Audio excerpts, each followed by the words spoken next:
ஓம் சாய்ராம். எனது அருமை பிள்ளையே, உன் வாழ்க்கையில் மிகப்பெரிய மாற்றம் நடக்கப் போகிறது.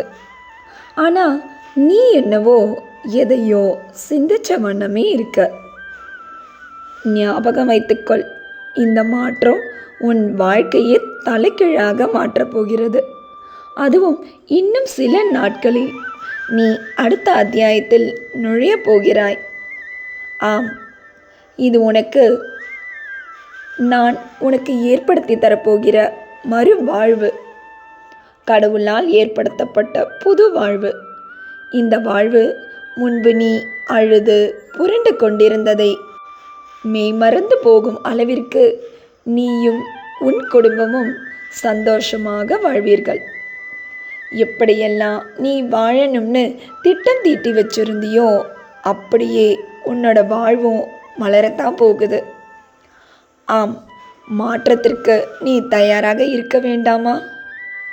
உன் சாயப்பாவை நீ புரிஞ்சுக்கிட்டது இவ்வளவுதானா? என் மேலே உனக்கு நம்பிக்கை இல்லையா? உன் வாழ்வை நான் மாற்றி அமைச்சு தர மாட்டேனா? என்னிடத்துல உன்னோட வாழ்வை ஒப்படைச்ச பிறகும் உன் கண்களில் கண்ணீர் எதுக்கு?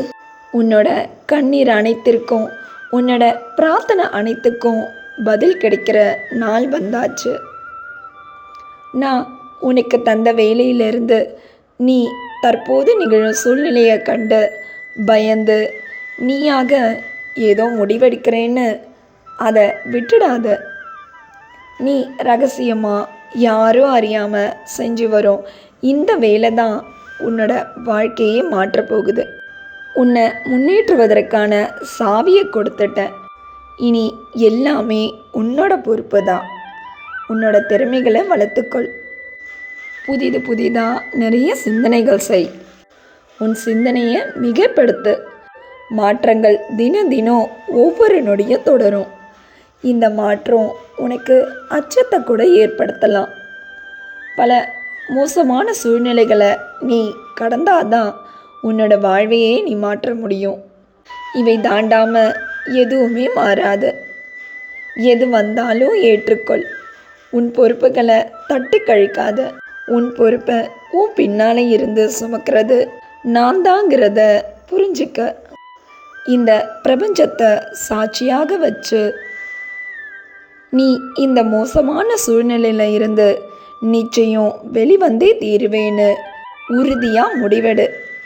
இந்த பிரபஞ்சம் உன்னை சரியான வழியில் நகர்த்தி செல்லும். உன் மனசில் இனி அமைதி நிலவும். தூங்காத இரவுகள் இருந்ததை மறந்து இனி நீ நிம்மதியான வாழ்க்கையை வாழத்தான் போகிறேன்.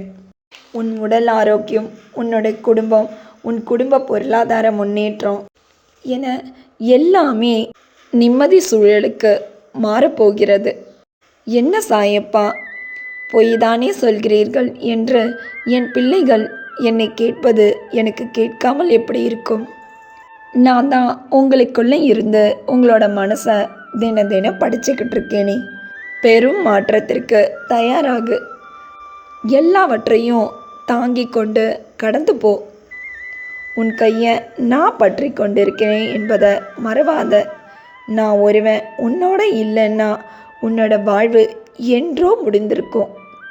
இப்போது நீ அனுபவிக்கும் துன்பங்கள் பன்மடங்காகி அடுத்த பிறவி எடுத்து அனுபவிக்க உன்னால் வெளிவர முடியாத மிக மோசமான அளவிற்கு சூழ்நிலையை நீ கடக்க வேண்டியிருக்கும்.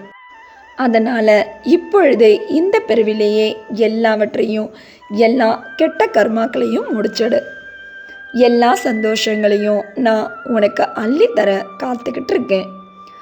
உன்னோட பிறவியில் இருந்தே சந்தோஷத்தை ஏன் பரிபூர்ணமாக பார்த்ததே இல்லையா? இனி உன் வாழ்வு அப்படி இல்லை. உலகில் இருக்கிற எல்லா சந்தோஷத்தையும் அனுபவித்து முடித்து பின்பு ஏன் பாதத்தில் வந்து சேர்ந்துடு. இந்த ஜென்ம கடனை இந்த பிறவிலேயே முடிச்சிடு.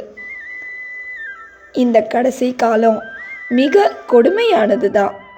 மாறு என்ற நம்பிக்கையோட உன்னோட சிந்தனையை வளர்த்துக்கோ. முன்னேறுவதற்கு வாய்ப்பை பயன்படுத்திக்கொள்.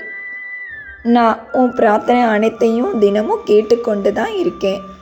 யாரும் அறியாமல் யாரிடமும் சொல்லாமல் நீ தனியாக அழுவது என் மனசுக்கும் வலிக்குது. மாறும் இந்த உலகத்தில் உன்னோட வாழ்க்கை மட்டும் மாறாதா என்ன? மாறும், சந்தோஷமாக மாறும். நான் மாற வைப்பேன்.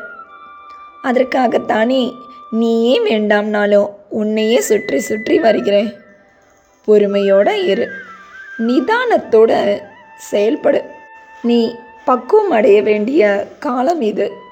மலை உச்சியில் ஒரு முனையை பிடிச்சிக்கிட்டு யாரும் உதவிடாமல் நீ தொங்கிக் கொண்டிருக்கிறேங்கிறத மறந்துடாமல் வேகமாக செயல்படு.